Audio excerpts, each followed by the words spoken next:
വനനിയമ ഭേദഗതിക്കെതിരെ മതസൗഹാർദ്ദ കൂട്ടായ്മയുടെ നേതൃത്വത്തിൽ രാജാക്കാട് ടൗണിൽ സായാഹ്ന ധർണ നടത്തി. കൂട്ടായ്മ ചെയർമാൻ എം.പി. ശ്രീകുമാർ ധർണ ഉദ്ഘാടനം ചെയ്തു.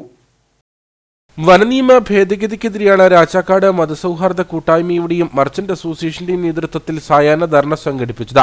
സമരം സൂചനാ സമരമാണെന്നും പ്രശ്നപരിഹാരമുണ്ടായില്ലെങ്കിൽ വനംവകുപ്പ് ഉദ്യോഗസ്ഥർക്ക് അമിത അധികാരം നൽകുന്ന കരിനിയമങ്ങൾക്കെതിരെ ജനങ്ങളെ അണിനിരത്തി കൂടുതൽ പ്രതിഷേധം സംഘടിപ്പിക്കുമെന്നും ഭാരവാഹികൾ പറഞ്ഞു. ഭരണകക്ഷിയിൽ ഉൾപ്പെട്ട എല്ലാ കക്ഷികളും ഈ നിയമത്തെ എതിർത്ത് പ്രസ്താവന ഇറക്കുന്നുണ്ടെങ്കിലും ഇക്കാര്യത്തിൽ ആത്മാർത്ഥതയില്ലെന്നും ജനങ്ങളെ തെറ്റിദ്ധരിപ്പിക്കാനാണ് ഇത്തരം പ്രസ്താവനകൾ ഇറക്കുന്നതെന്നും ഭാരവാഹികൾ കുറ്റപ്പെടുത്തി. മതസൗഹാർദ്ദ കൂട്ടായ്മ ചെയർമാൻ എം.പി. ശ്രീകുമാർ സമരം ഉദ്ഘാടനം ചെയ്തു. നിയമം നിർമ്മിക്കുന്നത് സ്വാഭാവികമാണ്.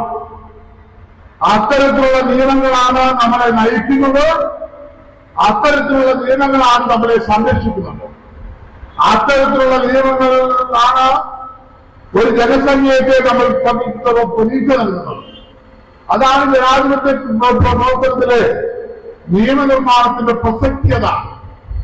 വ്യത്യസ്തങ്ങളായ നിയമങ്ങൾ നമ്മളെ നയിക്കുമ്പോൾ, നമ്മളെ ഭരിക്കുമ്പോൾ, നമ്മളെ സംരക്ഷിക്കുമ്പോൾ നിയമനിർമ്മാണത്തിന്റെ അകത്തലങ്ങളിൽ നിഗൂഢ അജണ്ടകൾ ചേർത്ത് വെച്ചുകൊണ്ട് നിയമനിർമ്മാണ സംവിധാനത്തെ തന്നെ ദുരുപയോഗം ചെയ്തുകൊണ്ട് ജനങ്ങൾക്ക് ദ്രോഹകരമായ നിയമങ്ങൾ സൃഷ്ടിക്കുമ്പോൾ അതിനെ എതിർക്കാതിരിക്കുവാൻ നമുക്ക് കഴിയില്ല. അതിൽ ആ ഗണത്തിൽ ജനങ്ങൾക്ക് ദോഷകരമായ നിയമങ്ങളുടെ ഘട്ടത്തിൽ ഏറ്റവും പ്രധാനപ്പെട്ട ഒരു നിയമമാണ് ഇപ്പോൾ നമ്മൾ സമരമുഖത്ത് നമ്മളെ എത്തിച്ചിരിക്കുന്ന വന നിയമം, വന സംരക്ഷണ നിയമം എന്ന് പറയാതിരിക്കാൻ നമുക്ക് കഴിയില്ല.